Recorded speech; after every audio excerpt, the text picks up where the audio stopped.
they really understood when I was talking about the necessity of personal experience of a student that is never to be underestimated. It's very important for a student to learn himself or herself with the help of a teacher, and that's what the real individual approach, I guess, is. But listen to this commentary. Someone, the name Akatarko, of course it's not a real name, probably, maybe it's a real name, I don't know. Akatarko says, of course, sure, his students probably find how to sing by themselves. Now if they want to sing opera, they need serious maestros. That's, he's putting something in. Not considering me a serious maestro in this case, since I didn't mention a method, as we just discussed before. And that's the point. Technique is a must. And obviously, why I even mentioned this person's names, because I don't think he's alone in this. I think that there are a lot of either young singers or coaches who, as a great British or English proverb says, that knowledge, a little knowledge is a dangerous thing. Absolutely. They are promoting this knowledge. We have a method for you. Join us. I have a great method for you too. And then, if this method is really based on fixed things, it's the most dangerous thing that the young student can. Maybe he's lucky, if he's lucky, if she's lucky, and she fits that method, which is very unlikely, but it could happen too. But I do not consider any method that does not involve individual research, both done by students. And I don't mean research, scientific research, I mean research of your own feelings and sensations. Example, when I teach my students, I always refer to their own feelings and sensations. I do give them kind of an advice or cliches, because cliches are the link towards our subconsciousness. Like even the so notoriously mentioned mask. It's a cliche. It's a way to project maybe some voices who are too way back and don't have any projection. So, or the feeling of a drinking sound. They're all imageries that help us to somehow, but they might work, but they are not absolute things. And with my students, I do this. I do mention those cliches, traditional so-called cliches. At the same time, when they do the right thing, I stop them and I ask them, how do you feel?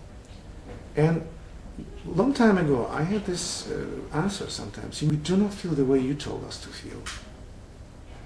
And since then I realized that, yes, why should we insist on a particular sensation? This sensation might work with A student and might not work with B students.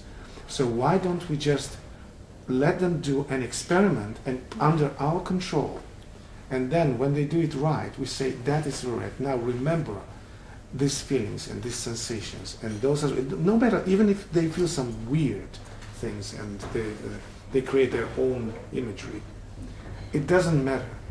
What matters is that they create their own cliches that makes this link towards their subconsciousness, and as you mentioned at the beginning, settles up this larynx in the right position, and everything works fine. I think you've said it pretty well. I actually mentioned this idea, which you've just reiterated in different words. The idea that when you're teaching someone to sing, you make some of the most peculiar sounds, and you get your student to do that in order to find what naturally will support their voice, so they can then hold on to it, if you like to put it that way. I once had a very disarming comment apropos of the idea that, oh, well, everybody sees it some way differently. I've got many various ways of saying to people, once they've created the initial resonance, just that split-second resonance by parting the vocal cord to the pitch. Right, they do that. Now, how are they going to support it? It has to be a downward pull from the large extensors here.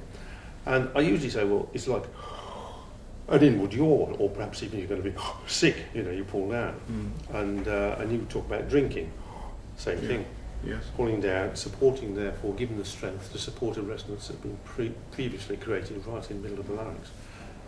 And I tried this with this one man, and he looked at me rather benignly, I thought, And he said, "Oh, I just think of pulling down." He was doing it perfectly. Yes, And I thought he was trying out one of my ideas. He said, "Oh, I just think of..." Then we have to learn as teachers, every time that happens, that we mustn't be too insistent on any ideas. Give it a try, Right. but let them find it their own way. That's true. That's what we did originally. I always go back to the young singer that opened his mouth and sang the first time. He did it himself. Right. And we have to understand a way of getting to that point where they do it themselves. It's not easy. It's not easy.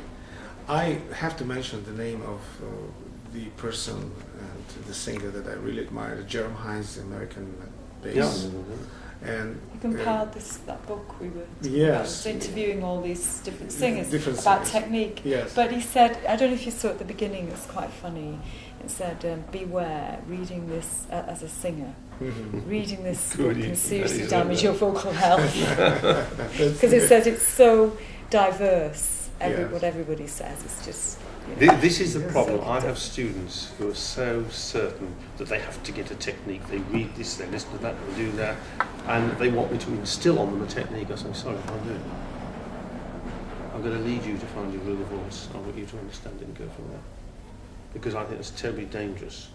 They never let go the vocal personality if they do that. They can't.